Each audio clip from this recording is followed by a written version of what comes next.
ada dua hal yang kemudian harus diperhatikan gitu ya.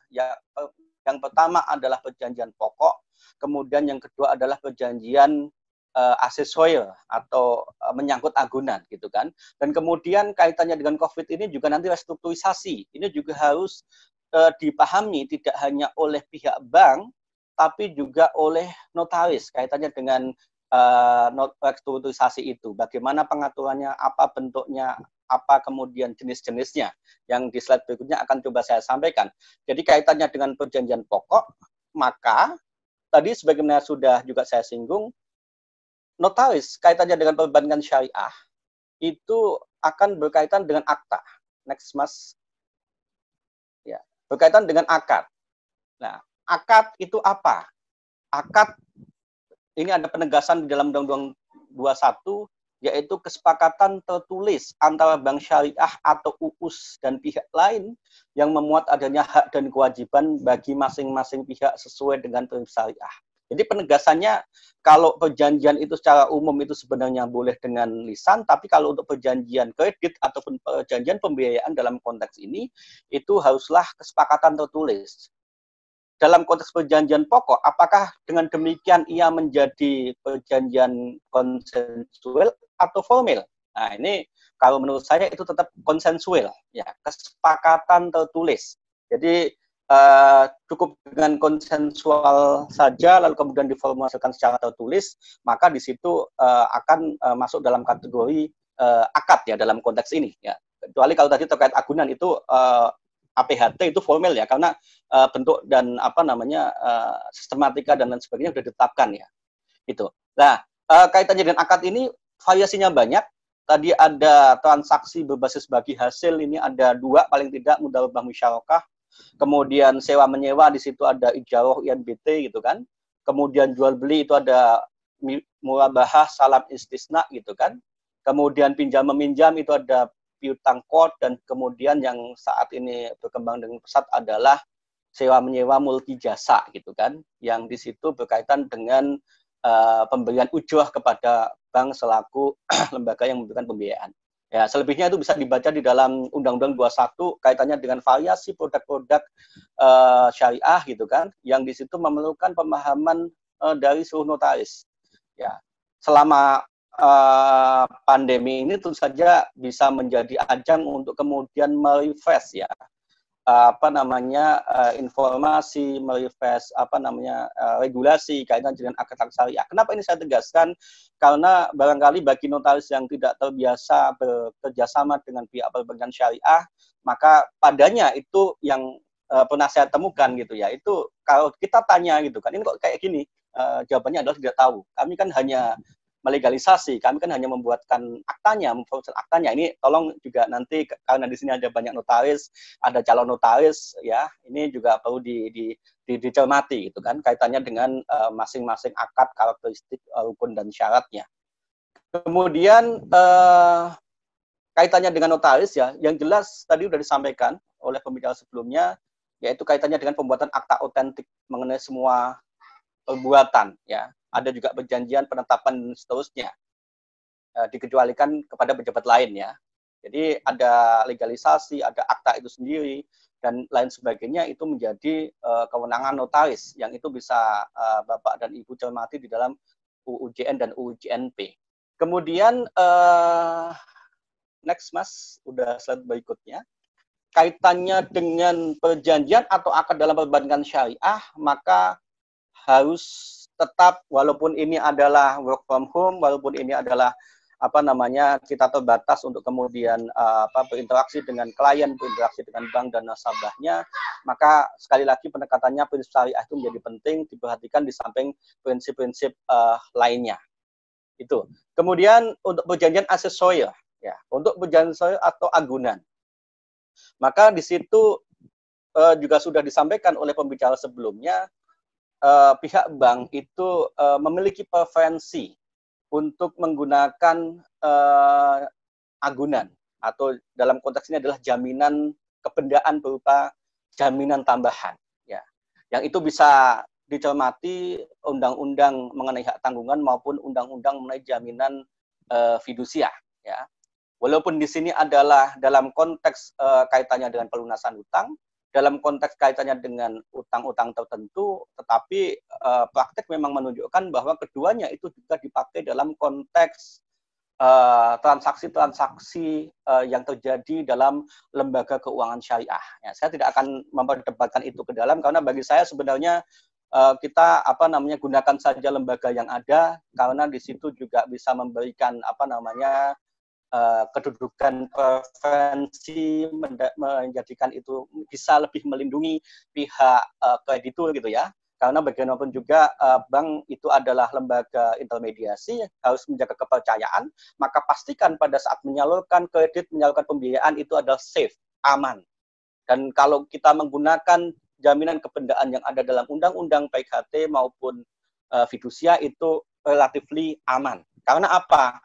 Pihak kemudian bisa melakukan parate eksekusi gitu kan, karena ada titel eksekutorial demi keadilan berdasarkan ketuhanan yang Maha Esa. Nah itu nanti selebihnya bisa didiskusikan. Kemudian berikutnya adalah yang slide-slide yang agak terakhir ini ya, kaitannya dengan instruksi pembiayaan. Ya tadi sudah disebut juga oleh Bu Endang ya. Jadi OJK itu sudah mengeluarkan POJK 11/03/2020 ya. Ini dalam keadaan abnormal saya mengatakannya. Kalau dalam keadaan normal itu bisa menggunakan regulasi yang ada ya.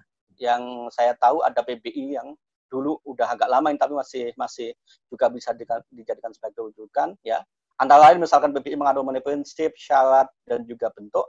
Lalu dalam keadaan abnormal itu bagaimana? Ada POJK-nya. Nah, POJK ini kalau kita baca tentang apa sih? Oh, tentang stimulus perekonomian nasional sebagai kebijakan kontrsiklinal dalam penyebaran COVID 2019. Ya, berikutnya, Mas. Ya. Yang menarik adalah dalam POJK ini kata-katanya adalah bank dapat menerapkan kebijakan yang mendukung stimulus pertumbuhan ekonomi untuk debitur yang terkena dampak penyebaran COVID-19 termasuk debitur UMKM. Jadi kalau orang hukum paham, kata-kata dapat itu artinya tidak mandatori, itu tidak mengikat bank boleh melakukan, boleh tidak. Hanya saja tadi informasi sudah ada 80 bank ya Ibu ya, yang sudah melakukan restrukturisasi gitu ya. Jadi nanti mohon disampaikan juga oleh pembicara berikutnya kaitannya dengan bagaimana praktiknya. Tapi kalau kata-kata dapat di sini berarti itu tidak mengikat, mana suka. Makanya kemudian kalau saya tanya saudara saya punya kredit di bank gitu, dapat restrukturisasi enggak gitu kan, tetap harus bayar dan lain sebagainya. Nah, meliputinya apa saja? Tadi sudah sampaikan, kebijakan penetapan aset. Kemudian yang kedua, kebijakan restrukturisasi kredit atau pembiayaan. Ya, jadi yang terpenting dalam konteks restrukturisasi itu apa? Ya, yang pertama juga tetap harus berpegang pada ketentuan umumnya atau syarat umumnya. Ya, jadi untuk dapat direstrukturisasi memang kondisi dari nasabah yang bersangkutan itu memang mengalami penurunan kemampuan membayar, ya. Namun juga ia harus tetap memiliki prospek atau sumber pembayaran angsuran. Ya, jadi dalam keadaan tadi emergency ada POJK tadi, bank juga sebenarnya harus mengecek itu. Apakah memang itu dilakukan atau kemudian perlu selektif, ya. Jadi harus dipastikan dulu yang berdampak itu memang betul-betul mengalami penurunan kemampuan membayar, namun juga ada sumber untuk pembayaran angsurannya. Ya, ini harus didukung oleh analisis, bukti memadai dan dokumentasi. Ya. Lalu syarat khususnya apa? Kalau dalam POJK tadi terkena dampak COVID-19. Ya, jadi walaupun kondisi ini krisis ya, kondisi bencana gitu ya, harus dipastikan bahwa terkena dampak COVID-19 itu memang betul-betul berdampak pada kemampuan untuk membayar, tapi juga masih perspektif ya. Dan ini juga perlu saya sampaikan ya. Jadi restrukturisasi ini kan kalau secara teoretik ya, ini kan dia adalah first way out ya, atau jalan keluar utama ya, pertama yang harus dilakukan. Second way out-nya apa? Second way out-nya tadi eksekusi agunan gitu ya. Nah ini saya nggak tahu dalam keadaan siap, ini slide akhir Mas. Dalam krisis ini bagaimana gitu kan untuk kemudian merealisasikan itu.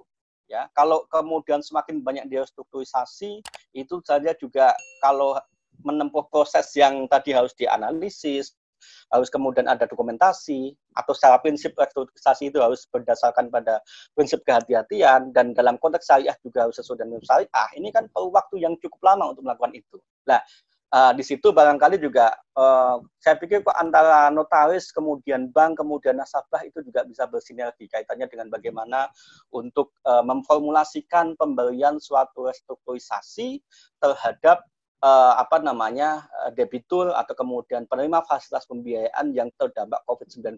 Tapi tentu saja harus dicek apakah memang dia memenuhi ketentuan umumnya atau tidak. Kalau tidak memenuhi ya sudah. Mungkin restrukturisasi juga tidak perlu dilakukan. Lalu bentuk-bentuknya seperti apa? Ini saya juga tidak akan menjelaskan lebih detail. Intinya dalam regulasi itu ada scheduling, reconditioning, dan restructuring. Ya, bisa dengan perubahan kaitan dengan jadwal, jangka waktu, bisa kaitannya dengan perubahan nisbah kalau itu syariah gitu kan, perubahan kaitannya proyek bagi hasil gitu kan, ataupun juga pilihan yang cukup bagus menurut saya juga konversi akad kalau itu bisa ditempuh. Ya, barangkali mungkin itu Mas, kesimpulannya adalah saat COVID-19 ini maka pihak lembaga keuangan, pihak perbankan, pihak notaris, pihak nasabah tentu saja ini harus membantu bekerja sama dalam rangka bagaimana ini menciptakan suatu kondisi yang kondusif. Artinya nasabah jangan kemudian punya akunannya langsung dieksekusi, tapi lakukan restrukturisasi lebih dahulu, bantu yang bersangkutan tentu bisa kembali normal, yang itu nanti insya Allah kalau itu dapat dilakukan, itu tentu saja sejalan dengan semangat kalau Bank Syariah itu kan kemitraan. Ya. Mitra itu artinya kerjasama, maka di antara pihak-pihak yang ada itu harus kemudian mampu bekerja sama. Terima kasih Mas, mohon maaf kalau ada kekurangan. Wassalamualaikum warahmatullahi wabarakatuh.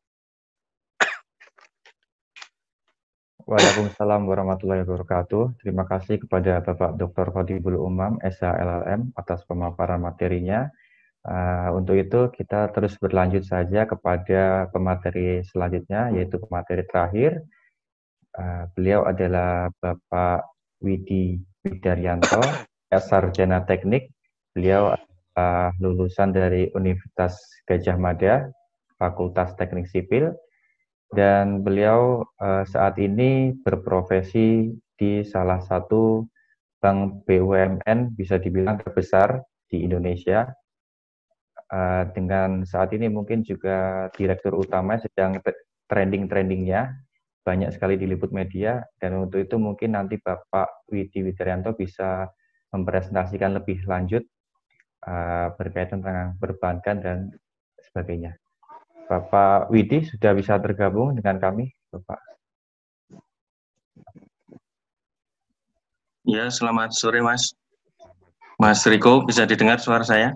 Bisa, lancar Bapak. Ya, kalau begitu langsung saja kami berikan kesempatan ini kepada Bapak Widi Widaryanto, kami silakan. Oke, terima kasih Mas Riko selaku moderator. Assalamualaikum warahmatullahi wabarakatuh. Yang kami hormati para narasumber, tadi ada Profesor Rahayu, kemudian ada Dr. Sri Endang Kawurian, kemudian yang barusan menyampaikan Dr. Khatibul Umam. Alhamdulillah, puji syukur kita panjatkan kehadirat Allah Subhanahu wa Ta'ala atas karunia-Nya sehingga pada hari ini kita bisa dipertemukan di suatu forum yang luar biasa ya. Mungkin kemarin juga tadi narasumber juga sampaikan waktunya juga saya juga dihubungi mungkin 2-3 hari yang kemarin. Jadi alhamdulillah ini dalam waktu yang singkat acara ini bisa terselenggara. Dan patut kita syukuri bahwa saat ini kita semua diberi kesehatan. Ini dalam kondisi-kondisi saat ini suatu hal yang sangat berharga ya, karena di mana di masa-masa pandemi COVID seperti ini orang masuk angin aja udah kalang kabut gitu kan, bingung ini. Biasanya masuk angin cukup dikeroi, tapi kalau masuk angin sekarang harus ikut rapid test gitu. Alhamdulillah seperti disampaikan narasumber kemarin yang awal-awal bahwa saat ini di masa-masa COVID ini dari perbankan banyak melakukan, sedang disibukkan ya restrukturisasi. Jadi mungkin perlu kita pahami bersama bahwa restrukturisasi ini bukan penghapusan kewajiban, tetapi adalah penjadwalan kembali dari hutang. Sehingga mungkin tadi disampaikan tidak semua nasabah itu mengajukan restrukturisasi. Karena semua yang kita lakukan restrukturisasi itu sesuai dengan kondisi masing-masing nasabah. Karena walaupun di operasional kami, di perbankan itu juga ada WFH, tapi operasional tetap jalan, aktivitas baik itu setoran maupun tabungan dan kredit itu masih jalan seperti biasa. Sehingga walaupun bisa dikatakan hampir semua aspek bisnis ya, aspek kehidupan manusia mungkin saat ini terkena dampak secara langsung maupun tidak langsung COVID, tetapi beberapa sisi roda perekonomian tetap jalan. Jadi seperti orang nabung, orang melakukan tambah modal dan sebagainya masih jalan. Memang ada beberapa yang melakukan stop lending ya seperti disampaikan Bu Endang tadi, tapi kami tidak 100% stop lending, tapi lebih pada prinsip kehati-hatian. Jadi memang di masa pandemi ini seperti disampaikan oleh teori Darwin ya, mungkin siapa yang bisa beradaptasi maka dia akan tetap survive ya, seperti disampaikan oleh Bapak Presiden kita harus mulai bersahabat dengan COVID ini karena yang kita juga tidak tahu sampai kapan ini akan berakhir. Sehingga kebijakan-kebijakan kami yang dari perbankan ini juga lebih bersifat P3K lah. Ya, artinya restrukturisasi yang kami lakukan adalah pertolongan pertama kepada para debitur kami, di mana mereka yang saat ini sedang mengalami masa-masa sulit. Ya, mungkin tadi kalau Bu Sri Endang tadi menyampaikan data ya sekitar ada 300-an triliun ya, mungkin itu kalau dihitung total seluruh Indonesia bisa lebih dari itu, dan itu masih terus jalan karena sampai saat ini hampir 80% kegiatan perbankan lebih banyak di restrukturisasi. Jadi mungkin ini terima kasih saya dikasih tempat terakhir. Nah, nanti yang saya sampaikan tidak banyak karena kami dari praktisi ya, jadi mungkin nanti kami tidak akan menyampaikan teori-teori tentang bagaimana pelaksana jabatan notaris ya, bagaimana hubungannya dengan pembuatan akta-akta perbankan. Ya mungkin tadi sudah sangat detail disampaikan ketentuan-ketentuannya dan sebagainya. Jadi mungkin kami akan sampaikan akta-akta yang mungkin bisa dilakukan dalam masa pandemi COVID ini. Sehingga ini kami sampaikan subjudul ya, bagaimana sebaiknya pembuatan akta-akta perbankan dalam masa pandemi COVID-19 ini. Mungkin dilanjut Mas Riko. Jadi secara umum kami dari perbankan ada 3 resiko yang kita hindari lah. Yang pertama yaitu resiko kredit macet ya, sehingga ini yang tadi disampaikan oleh Bu Endang juga sangat detail, beliau sangat menguasai ya. Ada 5C, ya memang betul 5C itu yang C yang pertama itu karakter ya, karena supaya kita meyakini, karena kami sebagai lembaga intermediasi, kami menghimpun dana masyarakat dan menyalurkannya kepada masyarakat, kami harus berkewajiban memastikan bahwa kredit yang kami berikan, kredit yang kami gulirkan itu nanti akan kembali lagi, kredit itu akan berjalan dengan lancar. Sehingga C yang pertama memang karakter. Jadi itu yang kami titik beratkan, sehingga mungkin kami bisa melakukan akses melalui BI checking, melalui sarana sistem informasi debitur, bagaimana riwayat nasabah dalam dia melakukan riwayat kreditnya. Kemudian mungkin kami juga melakukan probing ya, melakukan kunjungan langsung ke nasabah untuk bisa mengetahui karakter sebenarnya seperti apa, termasuk kapabelnya, apakah dia betul-betul menguasai usaha yang dijalankannya, dalam rangka kami menghindari resiko kredit macet ini. Kemudian yang kedua yaitu resiko pasar. operasional dan likuiditas. Saya kira ini juga kita paham semua bahwa bank sangat menjaga betul rasio kecukupan modalnya, karena kalau sampai ketahuan rasio kecukupan modal kita memprihatinkan, maka bisa terjadi ras, sehingga ini sangat-sangat kita hindari. Kemudian yang ketiga, mungkin ini nanti yang titik berat yang mungkin kita bicarakan nanti, yaitu resiko hukum.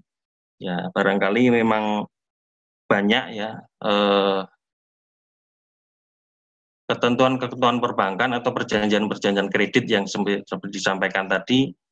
Ada perjanjian kredit yang mungkin dia tidak mempunyai kekuatan hukum, sehingga di sini kami selaku user, selaku perbankan bekerja sama dengan notaris untuk melakukan perjanjian kredit, di mana itu nanti bisa kita bertanggungjawabkan secara hukum. Ya, banyak hal yang bisa diperbuat bank maupun notaris. Ya, mungkin bisa dilanjutkan, Mas. Ya, resiko hukum. Jadi sebenarnya ada beberapa perjanjian, karena tidak semua perbankan itu melakukan perjanjian secara otentik ya, secara diikat secara nyata. Karena ada beberapa kredit ya dengan nominal tertentu, karena mungkin dari tingkat persaingan, mungkin dari tingkat kepercayaan, sehingga kredit itu tidak diikat secara nyata atau hanya diikat secara bawah tangan. Sehingga mungkin kredit-kredit yang seperti itu bisa menimbulkan resiko hukum. Atau bisa dikatakan resiko hukum, ya, resiko yang disebabkan oleh kelemahan sistem yuridis atau oleh adanya gugatan hukum, ketiadaan hukum yang jelas, dan mendukung atau adanya kelemahan dalam kontrak, klaim, atau agunan. Ya, jadi itu yang kita hindari, sehingga kami melakukan beberapa pengikatan akta ya, dengan notaris tentunya, yang itu mempunyai kekuatan hukum, di mana ketika nanti debitur itu melakukan wan prestasi, kita bisa melakukan eksekusi, baik bisa melalui lelang atau melalui putusan pengadilan. Bisa dilanjut, Mas? Nah, ini sebagai contoh, ya, misalnya bank tidak bisa melakukan eksekusi agunan kredit macet karena agunan itu tidak diikat sempurna. Ya, mungkin beberapa kredit program ya seperti KUR itu kan kita tidak mungkin melakukan pengikatan secara sempurna karena memang tidak ada gunanya. Atau mungkin nominal tertentu ya untuk kredit-kredit kecil, ya kita tidak melakukan pengikatan agunan secara nyata, sehingga kita hanya melakukan agunan di bawah tangan. Sehingga ketika dia terjadi resiko terjadi wan prestasi, kami tidak bisa melakukan gugatan secara hukum. Nah, sehingga dari kondisi yang seperti itu, bank membutuhkan perjanjian untuk mengikat agunan yang diberikan oleh debitur sebagai jaminan fasilitas kreditnya. Nah, ini tentunya kami bekerja sama dengan PPAT selaku pelaksana jabatan notaris ya untuk bisa membuatkan akta-akta otentik. Ya, ini beberapa yang bisa dibuat oleh notaris, beberapa akta, mungkin bisa terus Mas Riko. Nah, jadi ini pengikatan jaminan kredit di bank merupakan mekanisme bank untuk memastikan bahwa secara legal mereka memiliki hak atas agunan yang dijaminkan oleh debitur apabila muncul kondisi wan prestasi. Jadi seperti tadi Bu Profesor Rahayu awal tadi juga menyampaikan, ketika agunan itu belum menjadi atas nama debitur, maka harus dilakukan akta jual beli. Nanti setelah itu dilakukan akta jual beli berbalik nama, bank baru bisa melakukan perjanjian APHT-nya. Nah, beberapa akta yang bisa dilakukan oleh notaris adalah sebagai berikut. Nah, ini biasanya yang sering lakukan adalah untuk tanah dan bangunan, yaitu dengan melakukan hak tanggungan. Ya, ini perjanjian yang diikat nyata ya, semuanya juga bisa. Kemudian kendaraan juga bisa dilakukan pengikatan secara fidusia nyata. Kemudian untuk alat berat dan mesin-mesin itu juga fidusia. Kemudian untuk persediaan, nah ini yang untuk kredit nasabah-nasabah kami yang ada di pasar-pasar. Jadi itu juga bisa kita lakukan pengikatan dari persediaan barang dagangannya. Cuman memang ini jarang kita lakukan karena persediaan ini sangat rawan ya, apalagi nanti kalau kondisi COVID seperti ini juga tiba-tiba barang itu jadi tidak bernilai. Jadi ini tuh, tapi itu bisa dibolehkan dalam ketentuan perbankan. Dan kapal, nah ini bisa dilakukan hipotek ini untuk berat-berat tertentu ya. Kemudian yang terakhir untuk kas kolateral, deposito maupun simpanan lainnya diikat secara gadai. Nah ini beberapa agunan dan jenis pengikatan yang bisa dilakukan oleh notaris yang bekerjasama dengan pihak perbankan. Dilanjut, Mas. Nah, ini mungkin salah satu yang bisa kita gunakan sebagai ya mungkin solusi ya, atau di mana dalam masa pandemi saat ini bagaimana notaris bisa melakukan perjanjian secara elektronik. Ya, jadi berdasarkan peraturan Menteri Agraria dan Tata Ruang Kepala Badan Pertanahan Nasional nomor 9 tahun 2019 tentang pelayanan hak tanggungan terintegrasi secara elektronik. Ini tidak hanya ini aja, jadi ada permen yang lain, Permen 5 tahun 2017 tentang layanan informasi secara elektronik, kemudian Permen 3 2019 tentang tanda tangan elektronik, kemudian Permen 7 2019 tentang perubahan ketentuan nomor 3 tahun 97. Jadi mungkin nanti kalau memang ini masih ada waktu diskusi, bisa didiskusikan apakah memang akta elektronik itu bisa kita bawa, bisa kita akui sebagai akta otentik ya. Mungkin bisa merujuk ke Undang-Undang ITE, ya, apakah memang akta elektronik ini bisa digunakan sebagai bukti otentik. Ya, mungkin nanti bisa, karena walaupun ini sudah hak tanggungan elektronik, tapi saat ini, ya, karena ini mungkin masih uji coba juga, mungkin tidak semua kota sudah bisa melakukan ini. Kebetulan saya di Jogja untuk HT elektronik ini baru ada di kota Jogja, khusus kota. Untuk wilayah lain, kabupaten yang lain belum bisa dilaksanakan. Nah, di sini memang ada beberapa yang bisa dikurangi, ya. Jadi tidak ada PPAT langsung ke kantor pertanahan, tetapi cukup melakukan aplikasi yang dilakukan oleh kreditur. Jadi kreditur nanti melakukan input, ya, termasuk melakukan upload dari akta APHT itu, diupload kemudian dikirim ke kantor pertanahan, dan nanti dari kantor pertanahan secara online pun akan mengirim balik hasil dari verifikasi yang dilakukan dan muncullah hak tanggungan elektronik itu.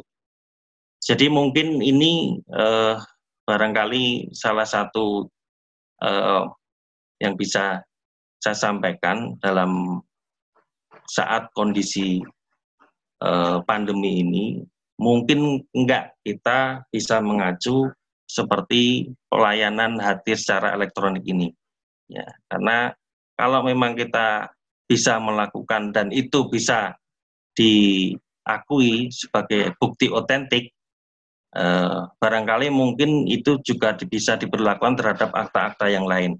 Nah, barangkali mungkin di sini karena banyak pendekar para pakar hukum, ya, bisa lebih tahu apakah dengan akta-akta elektronik ini kita bisa melakukan perjanjian itu sah secara hukum.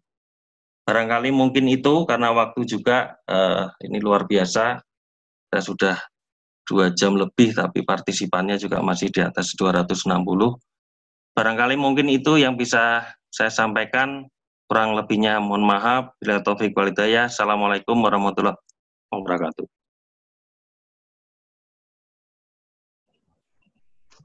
Waalaikumsalam warahmatullahi wabarakatuh. Baik, singkat saja, saya tidak menyimpulkan kembali karena saya akan memberikan kesempatan kepada Bapak Ibu sekalian untuk bisa bertanya kepada masing-masing narasumber.